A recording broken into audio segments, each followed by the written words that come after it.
मैंने सुना है कि पेरिस विश्वविद्यालय में फिलोसफी का एक प्रोफेसर था, दर्शन शास्त्र का एक प्रधान अध्यापक था। एक दिन सुबह आकर उसने यूनिवर्सिटी के विद्यार्थियों को, अपने विभाग के विद्यार्थियों को कहा, तुम्हें पता है मैं दुनिया का सबसे श्रेष्ठ आदमी हूं।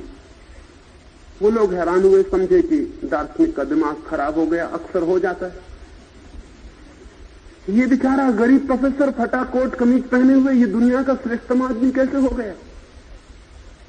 उनकी आंखों में शक देखकर उसने कहा, तुम क्या शक करते हो इस बात पर?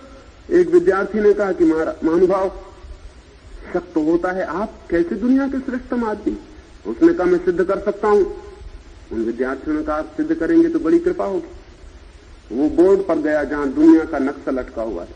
उसने छड़ी उठाई और कहा कि देखो, ये बड़ी दुनिया है, इसमें सबसे श्रेष्ठ देश कौन सा है? सारे बच्चे फ्रांस के थे। उन्होंने कहा, फ्रांस सर्वश्रेष्ठ है।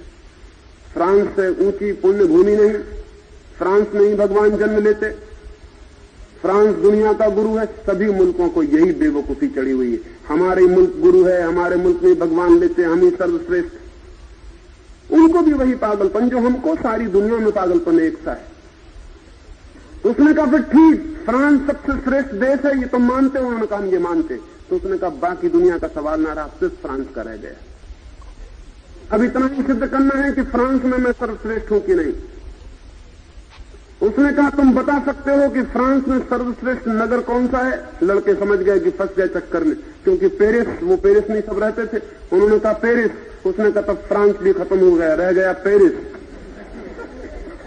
और मैं तुमसे पूछता हूं, पेरिस में सबसे श्रेष्ठतम स्थान कौन सा है? मजबूरी थी, कहना पड़ा यूनिवर्सिटी। यूनिवर्सिटी से श्रेष्ठ विद्या का मंदिर और कहां है? विश्वविद्यालय। तो उन्होंने कहा, विश्वविद्यालय श्रेष्ठतम है। तब तक वो समझ गए कि तर्क तो पहुंच गया, निष्पत्ति पर मामला खत्म हुआ जाता है।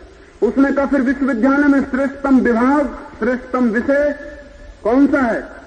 फिलोसफी, दर्शन शास्त्र। वो सभी दर्शन शास्त्र के विद्यार्थी हैं। उसने कहा, तब अब कुछ और बताने की जरूरत है, मैं दर्शन शास्त्र का हेड ऑफ द डिपार्टमेंट हूं, मैं दुनिया का सबसे बड़ा आदमी हूं।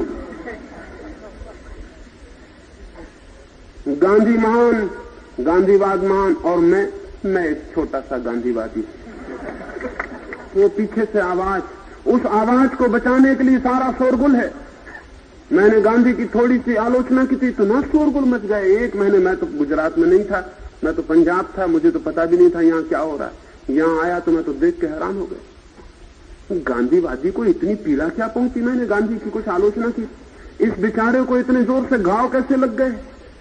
इसको घाव लगने का कारण, गांधी को बचा के ये अपने को बचाता है। और सच ये है कि गांधी को बचाने की किसी को कोई जरूरत नहीं है। उनको दुनिया में कोई नहीं मिटा सकता, सिर्फ गांधीवादी मिटा सकते। अगर ये बेईमानों का जत्था उनके पीछे पड़ा रहा तो गांधी को इन्हें नाबूद कर देंगे। गांधी है राष्ट्रपिता, और अगर गांधीवादियों के चक्कर में और 10-20 साल उनको रहना पड़ा, अब वो बेचारे कुछ कर भी नहीं सकते। वो तो रह नहीं गए, उनकी फोटो रह गई है, तो फोटो को अदालतों में लटकाए हुए, पुलिस थानों में लगाए हुए। कोई पूछे कि इस बेचारे गांधी को पुलिस थाने में किस लिए बिठाया हुआ है? उसी के नीचे हवलदार बैठ के माँ बहन की गालियां दे रहा है और गांधी की तस्वीर पीछे अटकी हुई।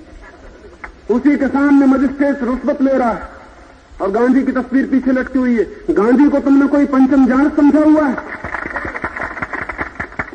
गांधी कोई अंग्रेज बादशाह है? ये गांधी के साथ ये सलूक ठीक हो रहा है? तुम बर्बाद कर दोगे गांधी के नाम को। तुम मूर्तियां बना के और तुम समझ रहे हो कि तुम बहुत बड़ा उपकार कर रहे हो गांधी पर, तो बड़ी भूल में हो। और तुम अदालत तो पुलिस थानों में उनकी तस्वीरें लटका के तुम समझ रहे हो कि तुम गांधी की इज्जत बढ़ा रहे हो। तुम कम कर रहे हो। तुम्हें पता नहीं है कि जितना गांधी सरकारी हो जाएंगे उतनी ही गांधी अपमानित हो जाएंगे। गांधी को कोई पूछेगा नहीं।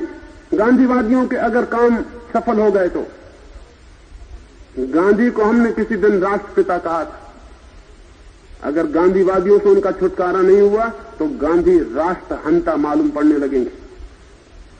इससे पूर्व से सचेत हो जाना जरूरी।